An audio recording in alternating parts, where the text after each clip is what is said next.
का लगा। इमरान की अधकटी लाश खेतों में पड़ी हुई थी। सारे कपड़े फटे हुए थे और कटी हुई गर्दन से खून बह रहा था। जब इन दोनों ने अपने साथी की कटी हुई लाश देखी तो उनका दिल दहल गया। इन दोनों ने एक भयानक चीख मारी और गांव की तरफ दौड़ लगा दी। सुबह होने वाली थी। दोनों बहुत डर चुके थे।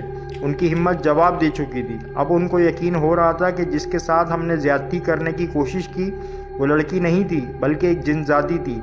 अब इन दोनों को अपनी मौत यकीनी नजर आ रही थी। दोनों की आंखों से नींद उड़ चुकी थी। सारी रात उन्होंने जाग कर गुजारी। बार बार दोस्त की मौत का मंजर उनकी आंखों के सामने आ रहा था।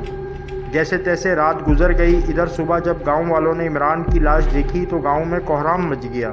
सारे लोग भागे भागे खेतों की तरफ भागे और इमरान की लाश को इमरान के घर लाया गया। पुलिस आई लेकिन कोई नतीजा ना निकला और ना ही कातिल का पता चला।